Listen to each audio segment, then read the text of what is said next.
suis un passionné de la vente, j'aime ça, la vente. Et j'ai remarqué que même s'il y a beaucoup de livres en anglais en vente, il y en a très peu en français, puis ça vient combler un vide de ce point de vue-là. Et ça me motivait aussi de transmettre des connaissances que j'ai acquises au cours de mes 20 années en vente aux étudiantes et aux étudiants.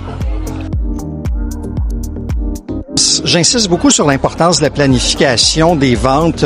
Les ventes, c'est plus un processus linéaire comme on l'a appris pendant plusieurs années. Donc, processus linéaire, je vais m'attarder là-dessus tout d'abord, c'est que les acheteurs arrivent à n'importe quel moment maintenant dans le processus de vente.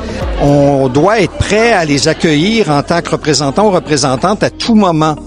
Et ils peuvent décider de retourner en arrière aussi dans leur processus de vente.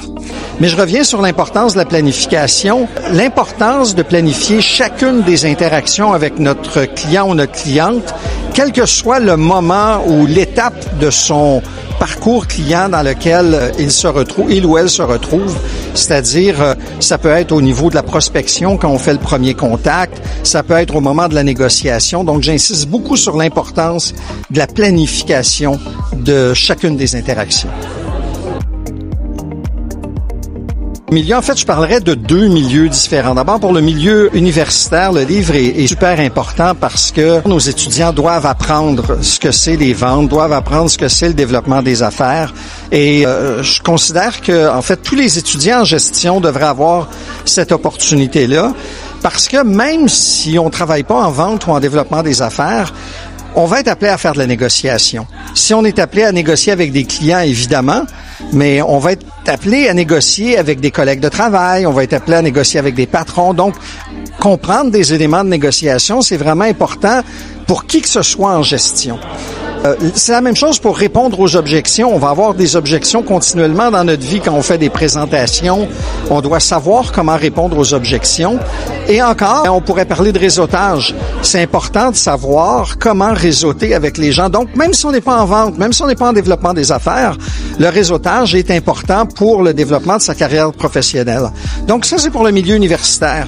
Mais je pense que le livre, par le langage que j'ai utilisé quand je l'ai écrit, s'adresse aussi aux professionnels du développement des affaires. Puis les professionnels du développement des affaires vont trouver dans ce livre-là une façon de faire du développement des affaires qui est simple, qui est bien organisée et qui est bien expliquée, à mon avis. Donc, je pense que ça touche les deux milieux. Il est extraordinaire parce que dans le domaine de la gestion, la dimension vente, elle est essentielle et fondamentale. Et il y avait un vide, effectivement, au niveau du matériel pédagogique pour encadrer et supporter les étudiants dans ce domaine. C'est que pour un livre universitaire, il y a une particularité intéressante, il est mince. Alors, en très peu de pages, l'auteur vraiment fait le tour de l'importance du marketing et des ventes dans le développement d'affaires B2B.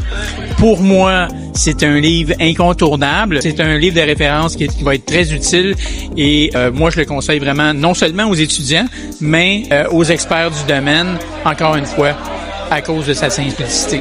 Je crois que c'est un livre extrêmement intéressant, concis, qui permet de résumer en 135 ou 136 pages un volet très important qui est le développement des affaires avec toutes les étapes que celle-ci inclut.